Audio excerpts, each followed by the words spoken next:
Assalaamu calaykum akhyaarta sharafta leh.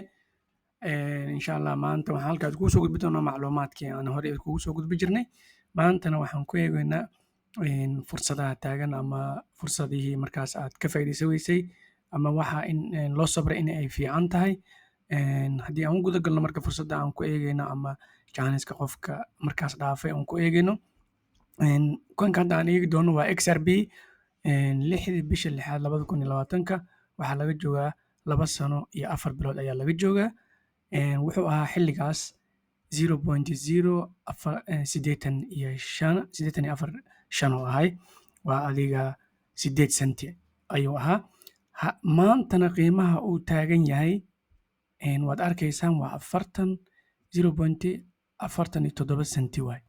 Marka haddii aad maalintaas aad $1 gashato qiimaha markaas $1 haddii aad gashato ood qiimahaas ku iibsatay halkan uu joogo kunkaaga waxaa ku fuushay $467 oo micnaheedu yahay kunkii wuxuu kuu noqday 6,000 iyo wax la jiro 6,000 iyo wax lamid ayuu kuu noqday. waanan ku eegi karnaa waxaan samayn karnaa si aan u ogaano waxaan ku dhufanaynaa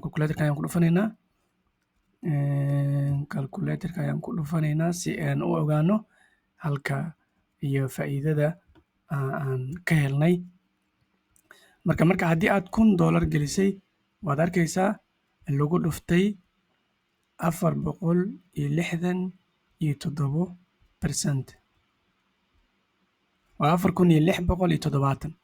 4,670 2 sano haddii aad u qaybiso waa 24 bilood 28 bilood waaye. 28 bilood haddaad u qaybiso bishii waxaa kusoo gelaysa $166 haddii aad sidaas u xisaabisid.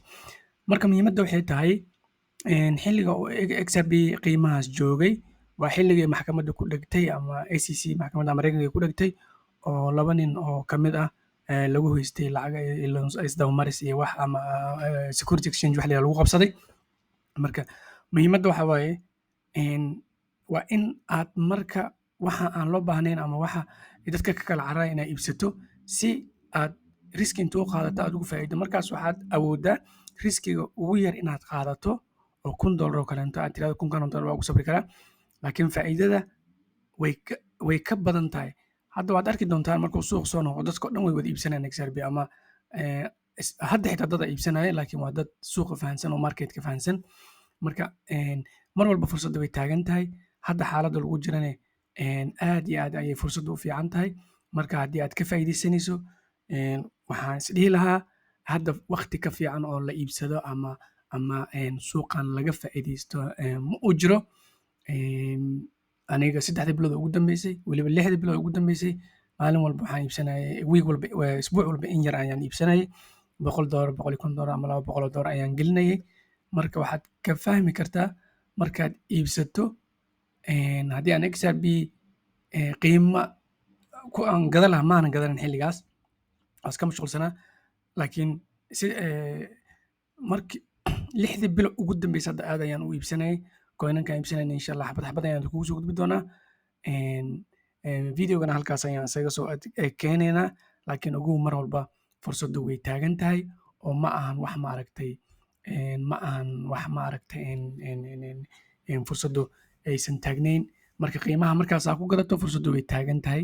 Marka ani waxaan dhihi lahay ka faa'iidaysta. Assalaamu calaykum waraxmatullaahi wabarakaatu. Intaas ayaan isaga soo adkeynanaa. Waan mahadsantihiin.